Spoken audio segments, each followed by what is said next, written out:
नमस्कार दोस्तों, स्वागत है आपका हमारे चैनल में Jack NCERT Hindi learning with Rakesh में। आज हम पढ़ेंगे क्लास 9 ज्योग्राफी चैप्टर 2। चैप्टर का नाम है भारत का भौतिक स्वरूप। आप देख पा रहे होंगे ये जैक बोर्ड एनसीईआरटी जेसीईआरटी के लिए इम्पॉर्टेंट है।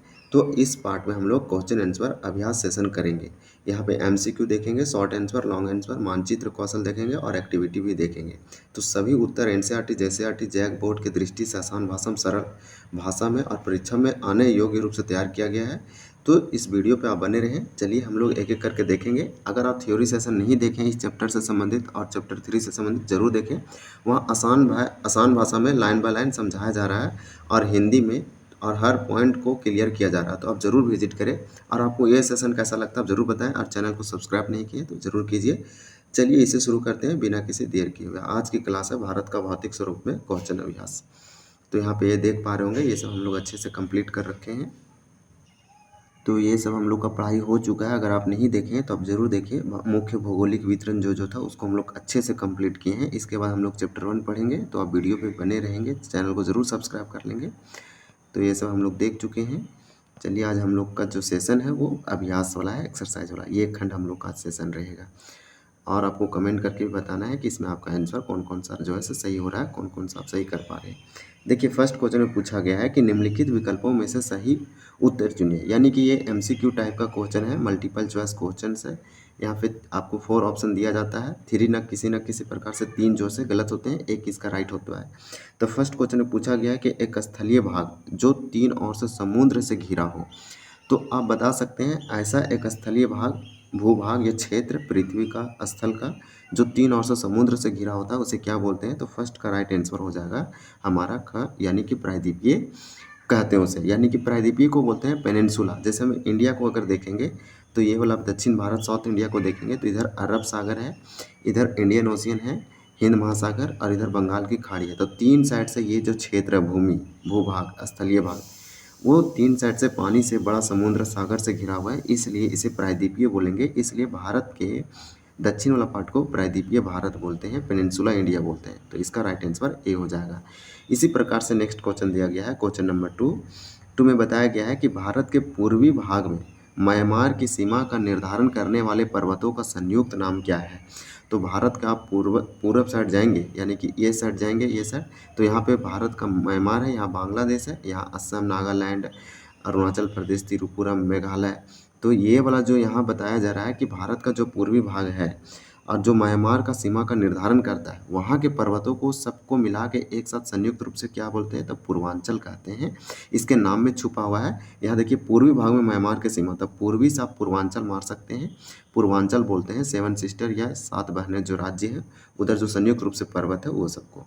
इसी प्रकार से क्वेश्चन दिया गया है 3 कि गोवा के दक्षिण में स्थित पश्चिमी तटीय पट्टी है।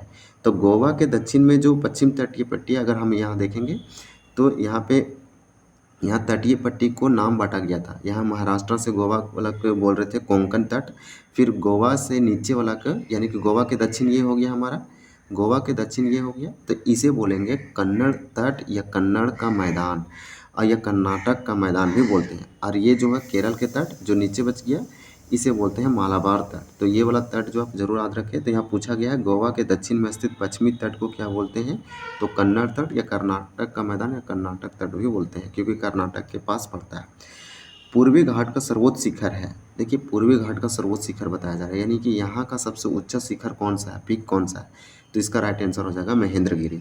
तो क्वेश्चन 4 दिया था एमसीक्यू में, इसको आप जरूर याद रखें, यहाँ से डायरेक्ट क्वेश्चन पूछा जाएगा। नेक्स्ट क्वेश्चन में पूछा जा रहा है कि निम्नलिखित प्रश्नों का संक्षेप में उत्तर दीजिए। देखिए भाबर क्या है। तो भाबर क्या है, शिवालिक के जस्ट बॉर्डर पे आप आएंगे, हिमालय को 3 पार्ट में बांटा गया है, उत्तर से दक्षिण में। ये उत्तर हो गया, ये दक्षिण हो गया, एक पार्ट और 2 पार्ट, 1 2 3। तो इस प्रकार से इसको हम लोग देखेंगे। तो ये जो है ये इसको शिवालिक बोलते हैं। तो शिवालिक के यहाँ इस पट्टी पे बॉटम के पास, इसका तल के पास क्या होता है, एक पट्टी बनती है 8 से 16 किलोमीटर चौड़ी, उसी वाले क्षेत्र को भाबर कहते हैं। तो भाबर को हम लोग देखेंगे। भाबर क्या है, हिमालय के 3 प्रमुख विभागों का नाम उत्तर से दक्षिण के क्रम में बताइए। तो हम बता रखे हैं कि हिमालय को 3 पार्टों में बांटा गया है। इसको बोलते हैं महान हिमालय, और या तो ग्रेटर हिमालय बोलते हैं, इसके बाद इसे निम्न हिमालय या हिमाचल बोलते हैं, निम्न हिमाचल या निम्न हिमालय बोलते हैं, इसको शिवालिक बोलते हैं। तो 3 पार्ट में उत्तर से अगर हम लोग दक्षिण देखें तो इस तरह से यहाँ देखा गया है, लेकिन इसको तब भी हम लोग अच्छे से देखेंगे। भारत के उन द्वीपों का नाम बताइए जो प्रवाल भित्ति से बना है। तो भारत में कितने द्वीप है, द्वीप समूह आइलैंड्स है, तो 2 ही है। यहाँ पे है छोटे-छोटे जिसको हम बोलते हैं लक्षद्वीप, और यहाँ पे जो है इसे अंडमान निकोबार बोलते हैं। तो प्रवाल भित्ति से यानी कोराल से जो बना हुआ है, कोराल रीफ से, वो हमारा लक्षद्वीप है। तो इसका आंसर लक्षद्वीप हो जाएगा। इसी प्रकार से थ्योरी में क्वेश्चन दिया गया था कि निम्नलिखित में अंतर स्पष्ट कीजिए, भांगर और खादर क्या है। तो भांगर और खादर जलोढ़ मिट्टी के प्रकार है, नदियों के द्वारा बनाया गया, बाढ़ के द्वारा मिट्टी लाया जाता है। भारत में सबसे अधिक मिट्टी जो है सो वो पाया जाता है खादर मिट्टी, यानी कि जलोढ़ मिट्टी पाई जाती है, जो कि सबसे ज़्यादा उपजाऊ होती है। तो ये दोनों देखेंगे कि भांगर और खादर क्या है। पूर्वी घाट और पश्चिमी घाट के बारे में बताना है डिफरेंस। ये जिसको पश्चिमी घाट बोलते हैं, इसको पूर्वी घाट बोलते हैं। तो इसको देखेंगे पूर्वी घाट और पश्चिमी घाट। भारत के प्रमुख भू आकृति विभाग कौन से हैं, तो टोटल 6 हैं। उसमें तटीय मैदान है, फिर हम लोग देखते हैं कि हिमालय पर उत्तरी मैदान है, फिर हिमालय क्षेत्र है, इस प्रकार से द्वीप समूह है। तो टोटल 6 है। हिमालय क्षेत्र और प्रायद्वीपीय पठार के ऊंचावच लक्षणों में क्या अंतर है। फिर क्वेश्चन 5 में पूछा गया भारत के उत्तरी मैदान का वर्णन कीजिए। तो चलिए इसका आंसर देख लेते हैं एक एक करके कि क्या दिया गया है।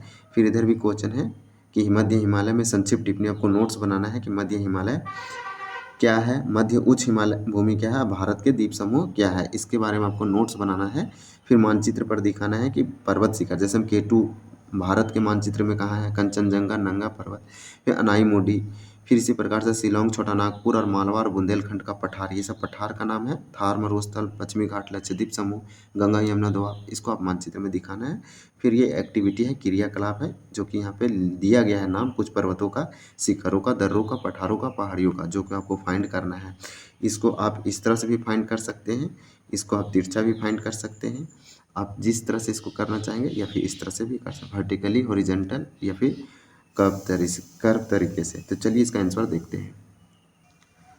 तो यहाँ पे आप देख पा रहे हैं NCERT क्लास 9th ज्योग्राफी यानी भूगोल, चैप्टर अध्याय 2 भारत का भौतिक स्वरूप, इसे बोलते हैं physical feature of India. All question answer in Hindi अभ्यास सेशन हम लोग का है। ये class 9th geography JAC board के लिए इंपॉर्टेंट है। निम्नलिखित विकल्पों में से सही उत्तर चुनिए, ये हम लोग कंप्लीट कर चुके हैं। आप अगर PDF चाहिए तो आप कमेंट करके बता सकते हैं, और इसे आप प्रिंट आउट करके लर्न कर सकते हैं। रिवीजन होगा, नोट्स वगैरह बनाने से नहीं है, सिर्फ इसको आप रिवीजन करेंगे, 2-3 बार अच्छे से रीड करेंगे तो आपको याद रहेगा। भारत के पूर्वी भाग में म्यांमार की सीमा का निर्धारण करने वाले पर्वतों का संयुक्त पूर्वांचल है। तो ये हम लोग देख चुके हैं, इसको आप अच्छे बार एक बार देख लीजिएगा। गोवा के दक्षिण वाला को कन्नड़ कहते हैं, पूर्वी घाट को महेंद्रगिरी सबसे ऊंची शिखर है। हम लोग यहाँ से देखेंगे कि निम्नलिखित प्रश्नों को संक्षेप में उत्तर दीजिए, मतलब छोटा रूप में देना है, जितना छोटा आप लिख सकते हैं संक्षेप में। भाबर क्या है, देखिए भाबर क्या है, तो इसका देखेंगे, पूछा गया है कि भाबर, व्हाट इज भाबर। तो यह तंग पट्टी है जिसका निर्माण कंकड़ों के जमा होने से होता है। तो मान लीजिए शिवालिक का जो बॉर्डर है, ये यहाँ पे जो है, ये हमारा महान हिमालय हो गया, निम्न हिमालय और शिवालिक। तो शिवालिक का जो ये बॉर्डर है, इसी बॉर्डर पर बहुत बड़े बड़े चट्टान जो कि नदियों के द्वारा पर्वतों से काट कर लाया गया है, यहाँ जमा हो जाता है गुटिका के रूप में। तो वही बताया जा है कि यहाँ इसका निर्माण जो है भाबर, इस क्षेत्र को भाबर बोलते हैं। इसका 8 से 16 किलोमीटर चौड़ाई होता है। तो ये बताया गया इसमें कि इसका जो निर्माण है कंकड़ों के जमा होने से होता है। ये शिवालिक के ढलान के समांतर सिंधु एवं तीस्ता नदियों के बीच पाई जाती है। तो ये मान लीजिए कि ये किस सिंधु नदी यहाँ पे है और तीस्ता नदी यहाँ पे है, तो ये नदियों के बीच पाया जाएगा, और ये शिवालिक के ढलानों पर पाया जाएगा। फिर बताया इस पट्टी का निर्माण पहाड़ियों से नीचे उतरते समय विभिन्न नदियों द्वारा किया जाता है। तो ये अलग अलग नदी के द्वारा निर्माण किया जा रहा है भाबर, और नदियों के द्वारा चट्टान, कंकड़, गुटिका जो काट के लाया जा रहा है, यहाँ स्टोर कर दिया जाता है, नदी के द्वारा छोड़ दिया जाता है। तो एक चट्टान वाला एरिया बन गया, इसे ही भाबर बोलते हैं। सभी नदियों भाबर पट्टी में आकर विलुप्त हो जाती है। जितना भी नदी है भाबर पट्टी में आती है और विलुप्त हो जाती है। तो भाबर क्या था ये देखें, इसको आप छोटा करके लिख सकते हैं, कोई दिक्कत नहीं, इसको और 1-2 पॉइंट हटा सकते हैं। फिर नेक्स्ट क्वेश्चन 2 में दिया गया है कि हिमालय के 3 प्रमुख विभागों के नाम उत्तर से दक्षिण के क्रम में बताइए। तो देखिए हिमालय का हम आपको अभी बता चुके हैं कि ये हमारा हिमालय पर्वत है। अगर उत्तर से देखेंगे, देखिए उत्तर हो गया, ये दक्षिण हो गया, इसे ही नॉर्थ बोलते हैं और इसे साउथ बोलते हैं। इसे वेस्ट बोलते हैं मतलब पश्चिम, और इसे ईस्ट बोलते हैं मतलब पूरब। तो ये हमारा पश्चिम हो गया और ये पूरब हो गया। तो उत्तर से दक्षिण में हिमालय को 3 पार्ट में बांटते हैं, जैसे महान हिमालय, ग्रेटर हिमालय बोलते हैं, हिमाद्री भी इसे बोलते हैं। ये वाला जो है इसे निम्न हिमालय या हिमाचल हिमाचल बोलते हैं और इसको जो है शिवालिक बोलते हैं। और अगर हम इधर से बांटें तो इसको नदियों के द्वारा इसको 4 भागों में बाँटा जाता है इस तरह से। तो पश्चिम से पूर्व में भी डिवाइड करते हैं और उत्तर से पश्चिम। तो क्वेश्चन पूछा गया उत्तर से दक्षिण में कौन-कौन सा है? तो 3 आपको बता दिए, जो 3 यहाँ दिया गया है। तो हिमालय विश्व की सर्वाधिक ऊँची और मजबूत बंधाओं को प्रतिनिधि करता है। उत्तर से दक्षिण की ओर से इसे 3 मुख्य भागों में बाँटा जा सकता है। तो देखिए हिमालय जो है विश्व की सबसे सर्वाधिक ऊँची पर्वतों में से एक है। ये वाला आप याद रख सकते हैं। इसको उत्तर से दक्षिण में 3 भागों में बाँटा जा सकता है। यहाँ से आप ये याद रखें कौन-कौन सा है। पहला, आप सिर्फ नाम भी लिखेंगे चलेगा, इसका डिटेल नहीं लिखेंगे तो भी चलेगा। महान या आंतरिक हिमालय या हिमाद्री। देखिए महान हिमालय को ही आंतरिक हिमालय कहते हैं और महान हिमालय को ही हिमाद्री कहते हैं। तो हिमालय का जो सबसे ऊपर नॉर्थ में यानी उत्तर में जो पार्ट है उसे महान हिमालय या उसी को आंतरिक हिमालय या तो उसे हिमाद्री कहते हैं। ये सबसे उत्तरी भाग है जिसे महान या आंतरिक हिमालय अथवा हिमाद्री कहा जाता है। तो बहुत ही सिंपल है और अच्छा लिखा गया है।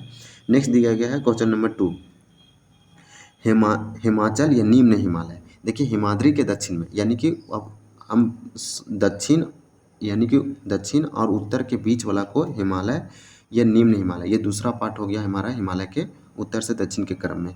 तो हिमाद्री के दक्षिण में स्थित श्रृंखला है, इसे हिमाचल या निम्न हिमालय के नाम से जाना जाता है। यह श्रृंखला मुख्यतः अत्यधिक संपीड़ित कांतरित चट्टानों से बनी है। पीर पंजाल श्रृंखला सबसे बड़ी और सर्वाधिक महत्वपूर्ण श्रृंखला का नाम निर्माण करती है और कुछ अन्य महत्वपूर्ण श्रृंखलाएं धौलाधार और महाभारत श्रृंखलाएं हैं।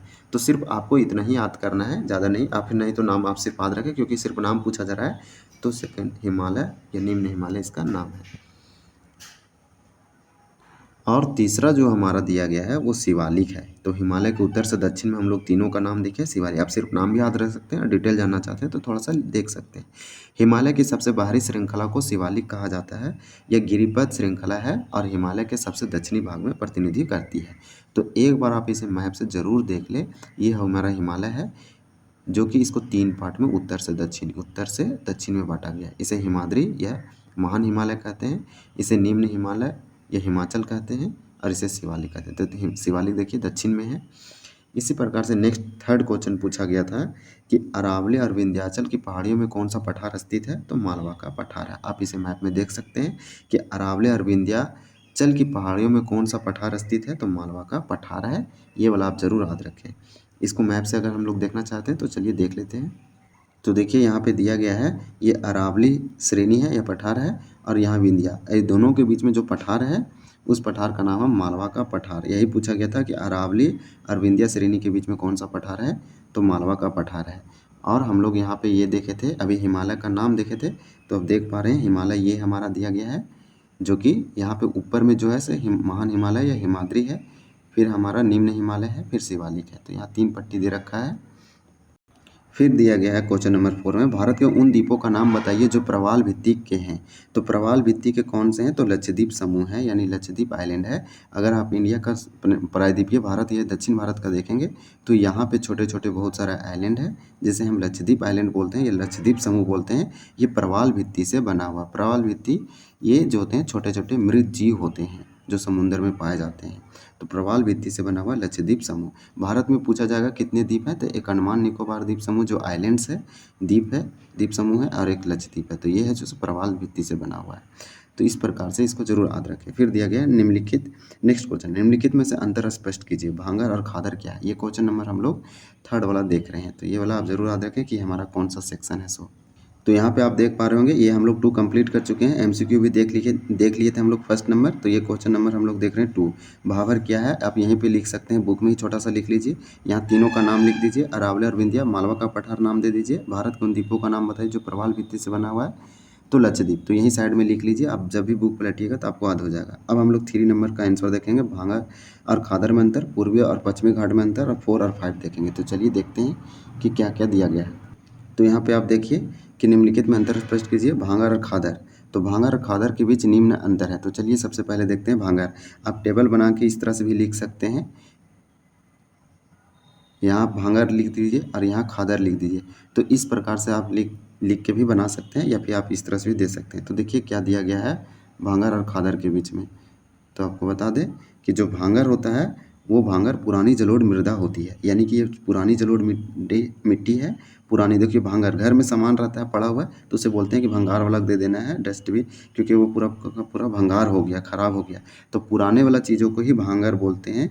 तो जलोढ़ मिट्टी के ये प्रकार है, और ये भांगर है जो पुरानी जलोढ़ मिट्टी है। ये मृदा नदी के बेसिन से दूर पाई जाती है। मान लीजिए ये नदी है तो ये इसके आसपास ये मिट्टी नहीं पाई जाएगी, ये थोड़ा सा जाके दूर में पाई जाएगी।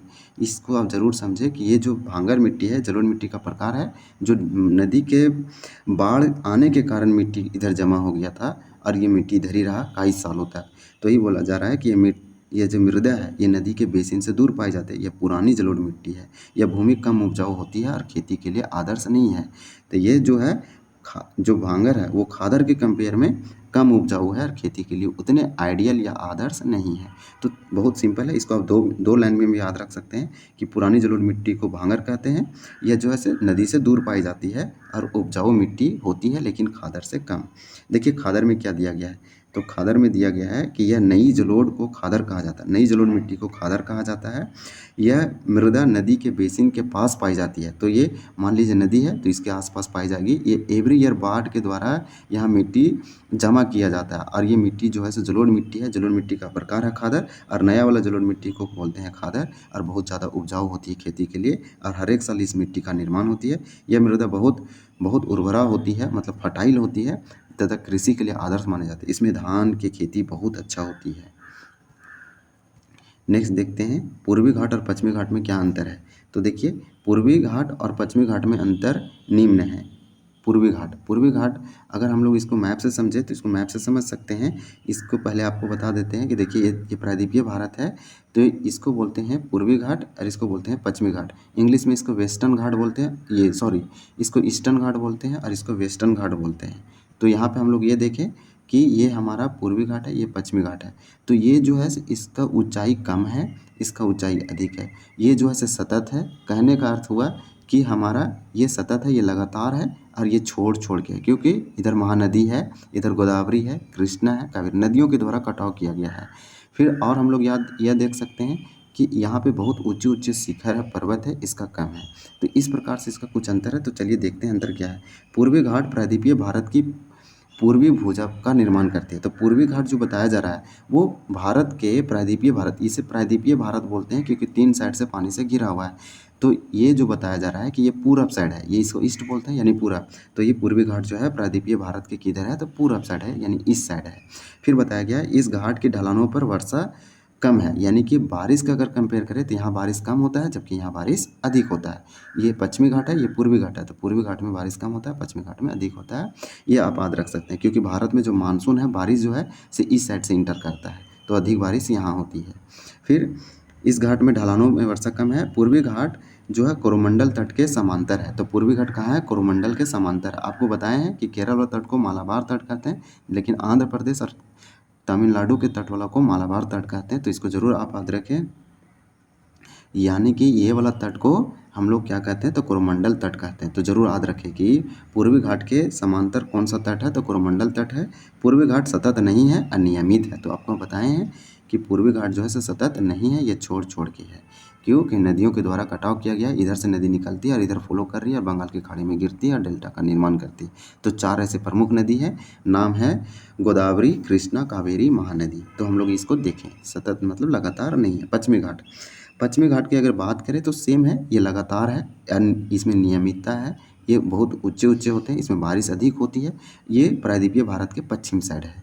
तो यही लिखा गया कि पश्चिमी घाट जो है सो प्रायद्वीपीय भारत के पश्चिम भुजा का निर्माण करती है। फिर दिया गया है इस घाट की पश्चिमी ढलानों पर पूर्वी घाट की अपेक्षा वर्षा कम होती है।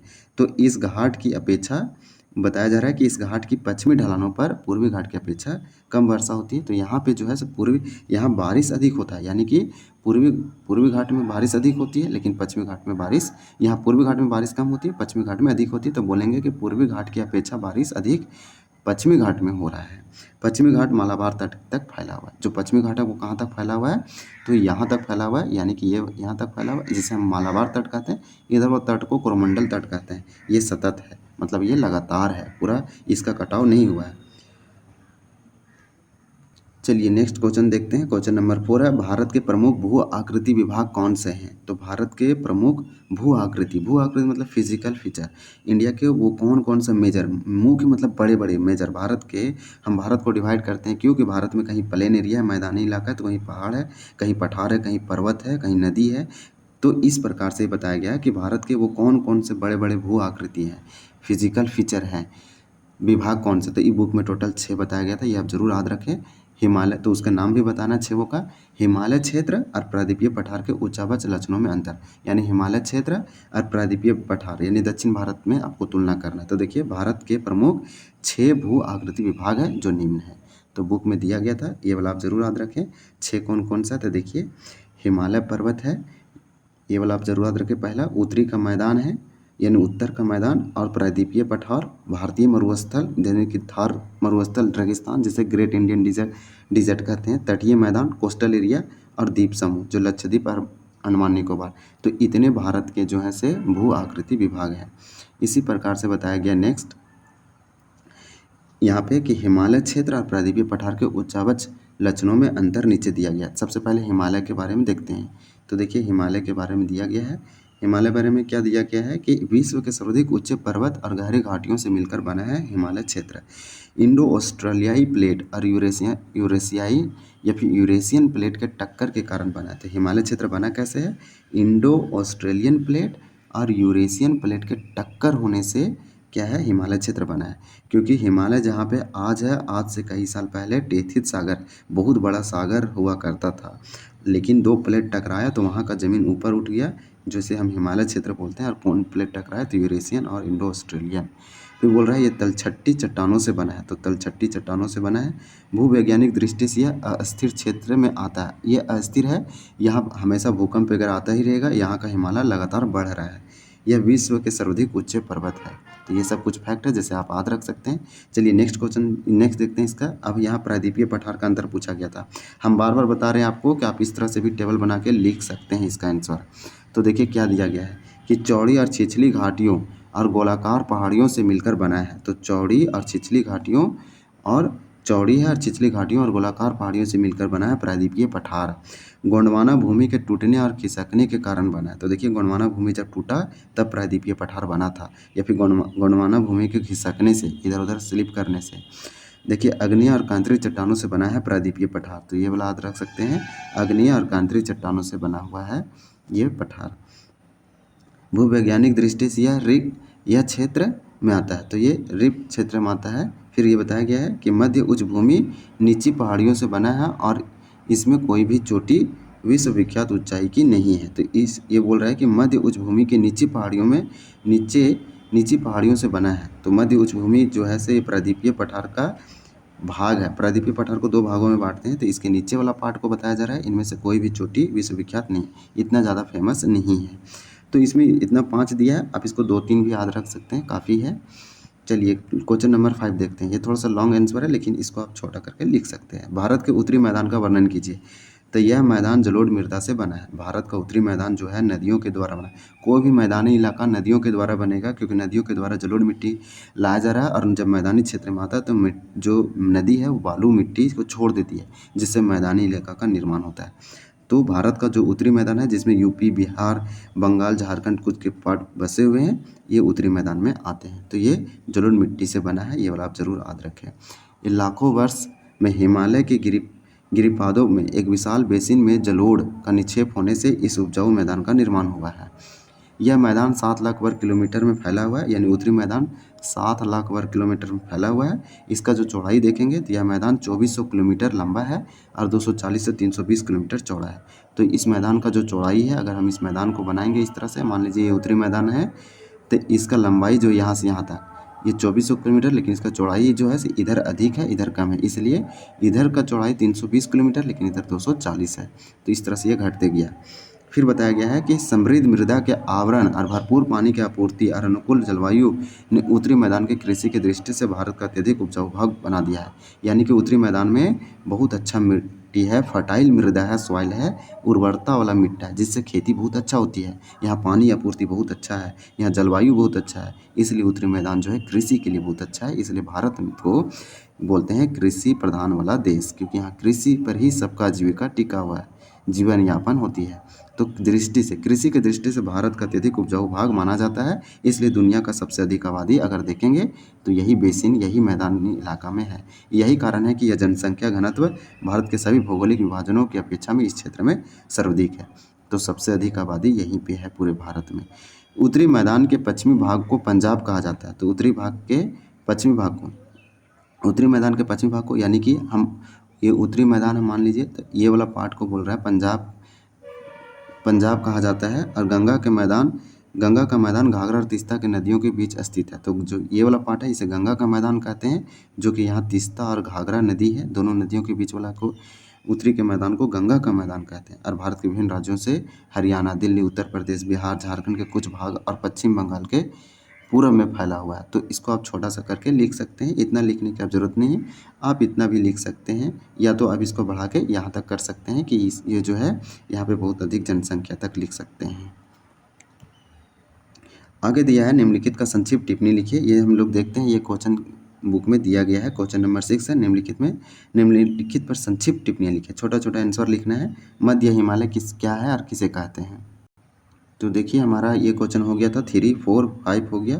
क्वेश्चन नंबर 6 है, निम्नलिखित पर संक्षिप्त टिप्पणियाँ लिखें। 3 है क्वेश्चन, उसके बाद ये सेशन कंप्लीट हो जाएगा। तो देखिए मध्य हिमालय किसे कहेंगे, जिसे मिडिल हिमालय बोलते हैं। हिमाद्री के दक्षिण में स्थित श्रृंखला सबसे अधिक असम है और इसे हिमाचल या निम्न हिमालय के नाम से जाना जाता है। तो आपको एक बार में बता देते हैं कि ये मान लीजिए हिमालय है, हिमालय का ये जो है हिमाद्री है ऊपर वाला, इसी के दक्षिण में है, और मिडिल वाला पार्ट को मध्य हिमालय कहते हैं। तो यह शिवालिक और हिमाद्री के बीच में है। तो हिमाद्री के दक्षिण में स्थित है, यह सबसे अधिक असम है, और इसका नाम है हिमाचल या निम्न हिमालय। इसी प्रकार से इन श्रृंखलाओं का निर्माण जो है अत्यधिक संपीड़ित और परिवर्तित सेलों से हुआ है, यानी कि इसका बहुत ज़्यादा कंप्रेशन से, दबने से हुआ, कंप्रेस्ड, और बहुत ज़्यादा परिवर्तन से हुआ है। जो इसका ऊंचाई है मध्य हिमालय का, वो 3700 मीटर से लेकर 4500 मीटर के बीच तक है। औसत चौड़ाई 50 किलोमीटर है, जबकि पीर पंजाल श्रृंखला सबसे लंबी है और सबसे महत्वपूर्ण श्रृंखला है। इसमें और कौन कौन सी श्रृंखलाएँ हैं, तो धौलाधार और महाभारत। तो इसको आप इस तरह से याद रख सकते हैं। फिर मध्य उच्चभूमि के बारे में दिया गया है। तो देखिए प्रायद्वीपीय क्षेत्र का वह भाग जो नर्मदा नदी के उत्तर में पड़ता है और मालवा के पठार का एक बड़े हिस्से पर फैला है मध्य उच्चभूमि, इसे ही सेंट्रल हाईलैंड्स कहते हैं। फिर दिया गया है कि उस मध्य उच्चभूमि कहा जाता है उसे। यह दक्षिण में विंध्या श्रेणी और उत्तर पश्चिम में अरावली की पहाड़ियों से घिरा है। जो मध्य उच्चभूमि है, जिसे हम बड़ा भाग मालवा का पठार है, ये उत्तर पश्चिम में अरावली है की पहाड़ियों से घिरा है, और दक्षिण में विंध्या की श्रेणियाँ हैं। तो ये क्वेश्चन पूछा गया था कि विंध्यांचल या फिर विंध्या श्रेणी और अरावली पहाड़ी के बीच में कौन सा पठार है, तो मालवा का पठार है। ये क्वेश्चन भी पूछा गया था एमसीक्यू में। आगे जाकर यह पश्चिम में भारतीय मरुस्थल से मिल जाता है। जो ये है, ये भारतीय मरुस्थल द ग्रेट इंडियन डेजर्ट या थार मरुस्थल में मिल जाता है, रेगिस्तान में। यह पूर्व दिशा में इसका विस्तार छोटा नागपुर के पठार द्वारा प्रकट होता है। तो इसका पूर्व दिशा में इसका विस्तार जो है छोटा नागपुर के पठार द्वारा प्रकट होता है। इस क्षेत्र में नदियों दक्षिण पश्चिम से उत्तर पूर्व की ओर बहती है। तो ये बताया जा रहा है कि इस क्षेत्र में नदियाँ जो है दक्षिण पश्चिम से उत्तर पूर्व की ओर बहती है। फिर बताया गया है दक्षिण पश्चिम कहने का मतलब कि अगर हम यहाँ पे देखेंगे तो यहाँ से निकल के इधर जाती है, यमुना गंगा में मिलती है। तो यहाँ देखिए ये जो है दक्षिण पश्चिम से निकला, लेकिन उत्तर पूर्व की ओर जा रहा है, क्योंकि ढलान की वजह से। इस क्षेत्र में पूर्व विस्तार को स्थानीय रूप से बुंदेलखंड कहते हैं, बंगेलखंड कहते हैं, छोटा नागपुर पठार कहा जाता है। छोटा नागपुर का पठार जो है, छोटा नागपुर पठार अग्नीय चट्टानों से बना है। अग्नीय चट्टान में खनिज भरपूर मात्रा में पाया जाता है, इसलिए इस पठार को खनिजों का भंडार कहा जाता है। तो सबसे अधिक जो खनिज है, भंडार है, वो छोटा नागपुर पठार में। और थर्ड हमारा दिया गया है कि भारत के द्वीप समूह। तो लक्षद्वीप कहाँ पे, इसको हम लोग देख लेते हैं मैप में। हालांकि हम आपको बता चुके हैं कि लक्षद्वीप जो है एक आइलैंड है, ग्रुप ऑफ आइलैंड है, बहुत सारे द्वीप छोटे छोटे द्वीपों से मिलकर बना है। तो इसलिए इसको द्वीप समूह बोलते हैं। इसका नाम है लक्षद्वीप समूह। तो भारत के द्वीप समूह कितने हैं, तो 2 हैं, आप याद रखें। इसका नाम भी याद रखें, एक है जो अरब सागर में है, एक हमारा अंडमान निकोबार में है, जिसका नाम क्या है, तो इसका नाम है इसका बे ऑफ बंगाल के, यानी बंगाल की खाड़ी में, बे ऑफ बंगाल में इसका नाम है अंडमान निकोबार। तो 2 हो गया। अब देखिए लक्षद्वीप मुख्य बताया गया है कि जो लक्षद्वीप है ये मुख्य भूमि के दक्षिण पश्चिम में अरब सागर के केरल के मालाबार तट के पास स्थित है। इसको समझने के लिए अच्छा है कि देखिए केरल है, केरल के पश्चिम में जाएंगे तो आपको लक्षद्वीप मिलेगा, तो हम बोलेंगे कि केरल के दक्षिण पश्चिम में है और ये तट वाला ये वाला इलाका को इसे मालाबार तट कहते हैं। तो लक्षद्वीप जो है मुख्य भूमि के केरल के दक्षिण पश्चिम में जाएंगे यानी केरल के मालाबार तट के पास स्थित है अरब सागर में। पहले इनको पहले लक्षद्वीप, मिनिकॉय और एमिन द्वीप के नाम से जाना जाता था। पहले लक्षद्वीप नाम भारत नहीं, इस द्वीप समूह का लक्षद्वीप नहीं पड़ा था नाम, इसको लक्षद्वीप, मिनिकॉय और एमिन द्वीप के नाम से जाना जाता था। लेकिन 1973 में भारत सरकार ने इसका नाम लक्षद्वीप रखा। 1973 में भारत सरकार उस समय प्रधानमंत्री इंदिरा गांधी थी। लक्षद्वीप का उस समय इंदिरा गांधी थी और इंदिरा गांधी भारत की प्रथम फीमेल या वोमेन बोलेंगे, फीमेल प्रधानमंत्री थी भारत की, और उनको पहली बार कोई औरत को पहली बार फीमेल को दिया गया था वोमेन में भारत रत्न भारत सरकार के द्वारा, जो भारत का सबसे बड़ा अवार्ड है। लक्षद्वीप का प्रशासनिक मुख्यालय कहाँ है? तो कावारती है। कावारती लक्षद्वीप का राजधानी है, कैपिटल है, जिस तरह से झारखंड का रांची है। यह द्वीप समूह छोटे प्रवाल द्वीपों से बना है। तो छोटे छोटे प्रवाल द्वीपों से बना है। आपसे पूछा गया था कौन सा भारत का द्वीप समूह जो प्रवाल द्वीपों से बना है? तो लक्षद्वीप है। यह 32 वर्ग किलोमीटर में छोटे छोटे क्षेत्रों में फैला हुआ है। ये द्वीप समूह पर पौधे एवं जीवों की बहुत सी प्रजातियां पाई जाती है। तो फिर देखते हैं मानचित्र कार्य। तो ये हमारा कंप्लीट हो गया। इसको आप छोटा करके लिख सकते हैं, ज़्यादा हार्ड नहीं है, देखने में लग रहा बड़ा, लेकिन ये बहुत सिंपल है। अब बुक को 3 से 4 बार रीड कीजिएगा तो आपको कंप्लीट होगा। भारत के रेखा मानचित्र पर निम्नलिखित दिखाइए। तो देखिए मानचित्र कार्य है। अब ये मानचित्र कार्य है और इसको दिखाना है। जैसे में पर्वत शिखर, ये जितने भी ये सब पर्वत शिखर है, इसे बोलेंगे माउंटेन हिल्स या पीक। इसी प्रकार से इसमें पठार है, मतलब यहाँ जितना दिया गया पठार है, ये सब पठार भारत के मानचित्र में कहाँ है? ये सब पर्वत शिखर कहाँ है? सो बोल रहा है अथार मरुस्थल। और ये सब कहाँ है? सो बताया गया। तो देखिए सबसे पहले दिया गया है कंचन। अगर हम लोग सबसे पहले अगर मैप बनाते हैं तो देखिए शिलोंग दिया है। तो शिलोंग देखिए मेघालय साइड है। शिलोंग का पठार कहाँ पे है? तो मेघालय राज्य में है। छोटा नागपुर जो है सो झारखंड राज्य में, यहाँ पे। तो इसको आप इस तरह से भी जान सकते हैं मैप के थ्रू कि ये कहाँ पे है। तो आप अगर मैप बनाएंगे तो इसी से आपको समझ में आ जाएगा कि यहाँ मेघालय है और यहाँ झारखंड है। तो यहाँ पे है छोटा नागपुर पठार। मालवा का पठार तो आप जानते हैं कि मालवा का बुंदेलखंड उत्तर प्रदेश में यूपी साइड है, और मालवा का पठार तो आप जानते हैं मध्य प्रदेश वाला साइड में है। इसी प्रकार से अगर पर्वत शिखर को देखें तो अगर मैप बनाएंगे तो इस तरह से कुछ बनेगा। तो ये जो है अगर मान लीजिए शिलोंग यहाँ पे दिया गया K2, तो K2 POK में है। POK का मतलब पाकिस्तान ऑक्यूपाइड कश्मीर, इसे बोलते हैं पाकिस्तान अधिकृत कश्मीर, जो पाकिस्तान कब्जा कर रही है, लेकिन ये भारत का है। इसी क्षेत्र में K2 आता है। K2 सबसे बड़ा पर्वत शिखर है, भारत में नहीं, ये भारत में नहीं है, इसलिए भारत का सबसे बड़ा हो गया कंचनजंगा। दूसरा सबसे बड़ा K2 बोलेंगे।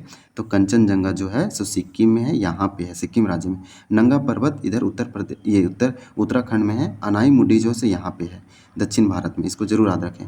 तो हम लोग देख रहे हैं कि ये सब कहाँ पे है। सो इसी प्रकार से थार मरुस्थल राजस्थान में आप जाएंगे तो आपको मिलेगा, पश्चिमी घाट। तो इसको चलिए हम आपको बताते हैं।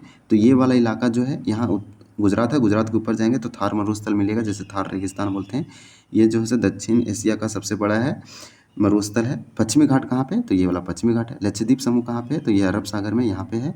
गंगा यमुना दोआब कहाँ है? तो गंगा यमुना, यानी मान लीजिए ये गंगा नदी है, ये यमुना है। तो ये वाला एरिया को देखिए यहाँ प्रयागराज में मिल रहा है, तो ये वाला एरिया को, ये भूभाग को बोलते हैं दोआब। तो गंगा यमुना दोआब ये वाला एरिया है। फिर कोरोमंडल तट कौन सा है? ये कोरोमंडल तट है, ये मालाबार तट है। तो इस प्रकार से हम लोग, तो इस प्रकार इसको हम लोग कंप्लीट किए। हम लोग यहाँ देखें कि जितना भी आंसर क्वेश्चन दिया गया था उसको हम लोग कंप्लीट किए अच्छे से। तो इतना ही हमारा था। अगर आपको PDF चाहिए तो कमेंट करके ज़रूर बताएं, और इसको प्रिंट आउट करके आप पढ़ सकते हैं। यहाँ पे हम लोग सारे ऑप्शन जितने भी दिया गया था क्वेश्चन आंसर उसको अच्छे से कवर किए हैं। तो बुक का सारा क्वेश्चन आंसर हम लोग का कंप्लीट हो जाता है। इसका थ्योरी सेशन भी अगर आप नहीं देखें तो आप अवश्य देखिए। ये NCERT बुक है, JCERT जैक बोर्ड के लिए इंपॉर्टेंट है, कंपटीशन के लिए भी इंपॉर्टेंट होगा आगे चल के आपके लिए। ये भारत का भौतिक स्वरूप चैप्टर 2 था। तो इस प्रकार से मानचित्र भी हम लोग देखें। क्रियाकलाप दिया गया है, इसको आप कर सकते हैं। यहाँ पे दिया गया पजल टाइप से है, जो कि आपका क्रिएटिव माइंड होगा। एक्टिविटी के लिए दिया गया कि दी गई वर्ग पहेली में कुछ शिखरों का नाम दिया गया है, दर्रों का नाम दिया गया, यानी कि पासेस जो है रास्ता है, दो दो पर्वतों के बीच के जो पहाड़ियों के बीच में जो रास्ता है उसे दर्रा बोलते हैं। श्रेणियों, पठारों, पहाड़ियों, घाटियों के नाम हैं। इसमें छिपा हुआ है, इसको आपको फाइंड करना है, यानी कि आप ऐसे भी फाइंड कर सकते हैं या ऐसे भी फाइंड कर सकते हैं। तो इसको देखिए पजल करके बुक में ही। तो इस प्रकार से हमारा सारा क्वेश्चन आंसर आज का सेशन जो था, अभ्यास सेशन था, तो ये हम लोग का क्वेश्चन आंसर कंप्लीट हो गया है। यहाँ पे थ्योरी दिया था, ये थ्योरी भी हम लोग कंप्लीट किए थे। देखिए ये भारत का तटीय मैदान भौतिक, भारत का भू आकृति विभाग है। इसी प्रकार से हम लोग ये देखे थे। अगर इसको हम लोग ये देखेंगे तो देखिए यहाँ पे दिया गया है, ये हमारा पश्चिमी घाट है, ये पूर्वी घाट देखिए दे रखा है। यहाँ पे देख पा रहे होंगे मालवा का पठार है, विंध्या श्रेणी है, सतपुड़ा है, अरावली है। यहाँ देखिए छोटा नागपुर पठार है। अगर बुंदेलखंड और बघेलखंड पूछा जाए तो यहाँ पे बंदेलखंड और बुंदेलखंड है। यहाँ देखिए गंगा और यमुना वाला दोबाव वाला क्षेत्र है। फिर देखिए यहाँ पे आपको गारो खासी जयंता मिलेगा, मतलब मेघालय शिलोंग पठार मिलेगा यहीं पे। इसी प्रकार से दे रखा है हिमालय, देखिए थार भारतीय मरुस्थल। तो इसमें मैप में आप देख सकते हैं कि जैसे हम केटू देखिए कहाँ पे है, कंचनजंगा कहाँ पे है, ये सब पूछा गया था, जो कि नॉलेज के लिए इम्पॉर्टेंट है। तो ये सेशन आपके लिए बहुत हेल्पफुल हुआ होगा। चैप्टर 2 है भारत का भौतिक स्वरूप, क्लास 9th जैक के लिए इम्पॉर्टेंट था। Thank you for watching this video. अगर वीडियो पसंद आए तो चैनल को जरूर सब्सक्राइब करें। आप सजेशन दे सकते हैं कि इसको किस तरह से और कंप्लीट किया जा सके, ताकि और तेज़ी से वीडियो बनाया जा सके कम समय में। Thank you for watching this video.